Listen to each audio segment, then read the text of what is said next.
All right, welcome, ladies and gentlemen.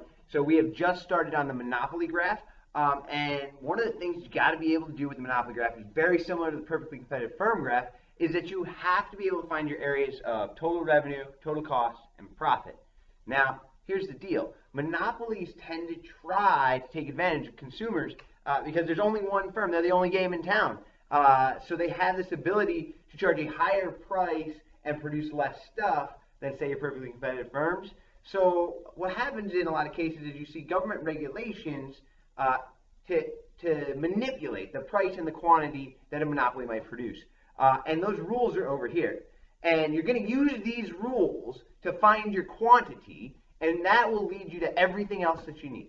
So the first rule we're going to do is the most common rule, which actually is no rule at all, which means we're going to go unregulated, which is, where is it? MC equals MR, which is also your profit maximization point, or unregulated. So I go to MC equals MR. I circle it. I get a quantity. I'm going to call it 5. Now here's the deal. This is what students always mess up. Here, you have to remember that your marginal revenue in Monopoly is not the same as price. So the marginal revenue is below the price. We talked about this in class, so I'm not going to talk about it right now, but why? So now it just is.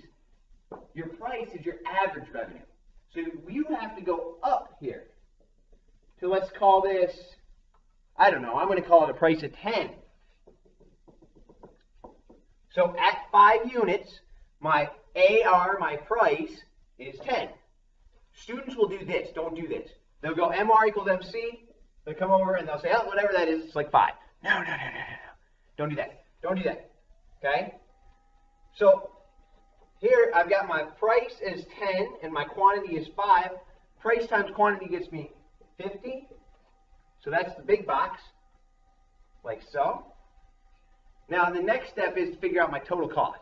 Total cost. There's no total cost curve here, but there is an average total cost. And you should know at this point, average total cost times quantity will get you the total cost. Now I know my quantity is 5, so it's going to be 5 times something. That question is, what is that something? You got to find your average total cost at 5 units. There it is. For my sake, I'll call it 8. Okay? 8, 5 times 8, that looks like 40 to me. 40. So now I got total revenue 50 minus 40, 10. It's this area right here.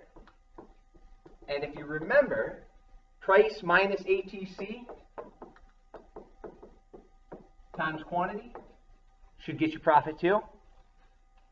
10 minus 8 times 5. Looks like 2 times 5. There you go. Remember, you got to use the rule to find the quantity. In just a second, the next video, I'm going to do, let's say, what rule do I want to follow? Let's do fair return pricing, okay? Sometimes called average total cost pricing. Try that one out, and then do it on your own, see what you come up with, and then check out the next video, see if you did it right.